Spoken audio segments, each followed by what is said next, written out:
نماز ہماری بیس ہے، نماز کے بغیر معاشرے کی بنیاد نہیں بن سکتی۔ کسی حال میں بھی نماز معاف نہیں ہو سکتی۔ 14-15 صدی میں اگر نماز کی گنجائش مجھے نظر آتی ہے تو کربلا کے میدان میں حسینی قافلے کی نظر آتی۔ نہ پڑھو، تلواریں برس رہی ہیں، چند گھڑیاں باقی ہیں گردنوں کے کٹ جانے میں، اب نماز پڑھو یا نہ پڑھو گردن کٹنے والی ہے۔ اس کے باوجود امام عالی مقام نے زہیر آپ کے رائٹ سائڈ پر جھنڈے بردار تھے، ان کو اشارہ کیا کہ یہ شمر سے کہو نماز پڑھنے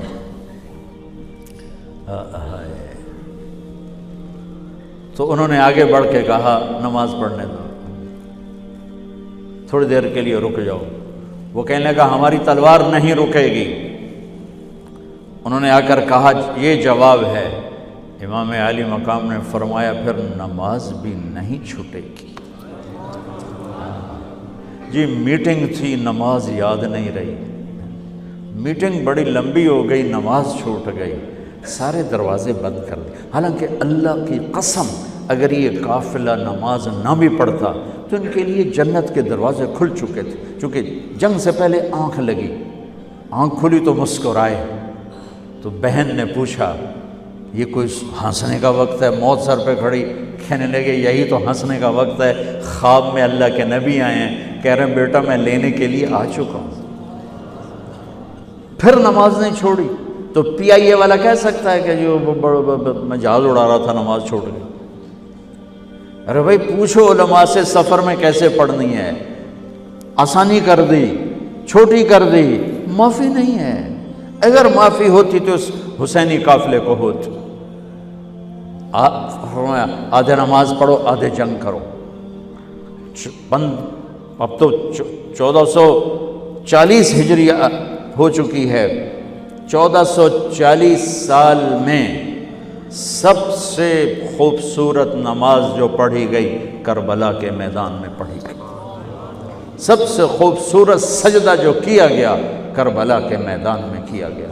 اور زمین نے بھی کیا فخر کیا ہوگا کربلا کی زمین نے کہ آج کون ہیں جن کے ماتھے میرے اوپر ٹک کر یوں لگ رہے ہیں جیسے ٹیکا میرے ماتھے پہ آ گیا۔ جب سبحان رب الاعلیٰ کی صدا گونجی ہوگی تو زمین کی 7ویں تہ بھی ٹھنڈی ہو گئی ہوگی۔ تو میرے نبی کا نواسا ہمارے لیے دروازے بند کر کے جا رہا ہے۔ کسی حال میں نہیں چھوڑ سکتے نماز، سوائے اس کے کہ بے ہوش ہو جاؤ، چلو ٹھیک ہے، اس کے علاوہ نہیں چھوڑ سکتے۔ لیٹے لیٹے پڑھو، نہیں اٹھ سکتے لیٹے پڑھو، آنکھوں کے اشارے سے پڑھو، چھوڑ نہیں سکتے ہو۔ آدھوں نے نماز پڑھی، آدھوں نے جنگ کی، پھر آدھوں نے نماز پڑھی اور سب نے جنگ کی، اور عصر میں سب سر نیزے پہ چڑھ چکے تھے۔ عاشق کا جنازہ ہے، ذرا دھوم سے نکلے، محبوب کی گلیوں سے ذرا گھوم کے نکلے۔ ہمارے دفتروں میں، بازاروں میں، گھروں میں نماز زندہ ہو جائے۔ روزہ تو سال کے بعد آئے گا، بیمار ہے تو چھٹی، مسافر ہے تو چھٹی بعد میں رکھ لینا۔ زکوٰۃ پیسے والے پر ہے، حج پیسے والے پر ہے، ایک نماز ایسا فریضہ ہے جس کے لیے میرے رب نے 700 دفعہ قرآن کو ہلا دیا ہے۔ نماز نماز، کبھی لفظ صلاۃ کے ساتھ، کبھی اور الفاظ کے ساتھ، 700۔ ایک آرڈر آ جائے ملک صاحب کا تو آپ ہل جاؤ گے، آرڈر آ گیا، آرڈر آ گیا۔ میرا رب 700 دفعہ کہے اور تمہاری مسجد خالی ہو کہ ہمیں اپنے اللہ اور اس کے رسول کی عظمت اور ہیبت کا پتہ نہیں ہے۔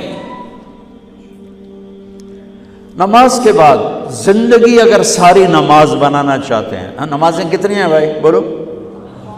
6 ہو سکتی ہیں، 7 ہو سکتی ہیں، نہیں ہو سکتی۔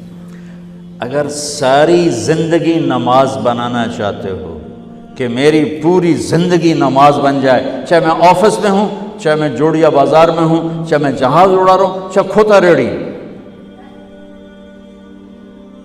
ایک حدیث سناتا ہوں، صرف ایک حدیث، اس ایک حدیث پہ عمل ہو جائے تو ساری زندگی عبادت بن جائے گی، ساری زندگی بندگی بن جائے گی۔ میرے نبی نے فرمایا اربع اذا کانت فیک، کہ میری امت 4 باتیں لے لو۔ میں قربان جاؤں، میرے نبی بڑے بڑے وظیفے نہیں بتاتے تھے، اپنی امت کو مشقت میں ڈالنے سے بچتے تھے، چھوٹے چھوٹے وظیفے بتاتے۔ ایک صحابی ہے، یا رسول اللہ تنگی ہے رزق کی، کوئی وظیفہ بتائیں۔ کتنے لمبے لمبے وظیفے لوگ پڑھ رہے ہیں کہ کاروبار کھل جائے اور روزی بڑھ جائے، کتنے لمبے چوڑے، کتنے کتابوں میں ایڈے ایڈے بڑے وظیفے لکھے پہ، پڑھوں یہ بندہ بڈھا ہو جائے۔ میں قربان جاؤں یا رسول اللہ آپ کی شفقتوں پر، آپ کی رحمتوں پر، سنو یہ کرو، میری بات نہیں ہے، میرے نبی کی بات ہے۔ تجربے کی وجہ سے کرو گے تو کچھ نہیں ملے گا، یقین سے کرو گے تو دروازے کھلتے دیکھو۔ کہ یا رسول اللہ ارید ان یوسع علی رزقی، میں چاہتا ہوں میری روزی کھل جائے۔ تو آپ نے کہا ادم علی الطہارہ یوسع علیک رزقک، تو باوضو رہا کر تیرا رزق کھل جائے۔ کوئی زور لگتا ہے وضو؟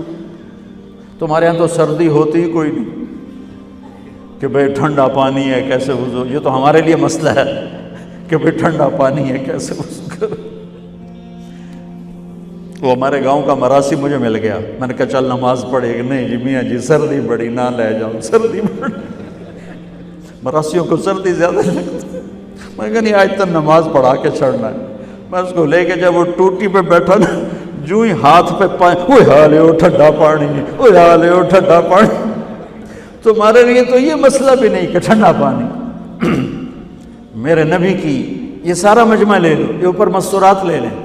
ادم علی الطہارہ یوسع علیک رزقک، میرے نبی نے فرمایا باوضو رہنا شروع کر دے، اللہ تیرا رزق کھول دے گا۔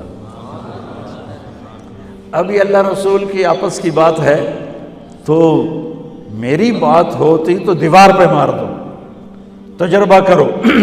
نبی کی بات کو تجربہ کر کے نہیں کرتے، یقین کے ساتھ کرتے ہیں۔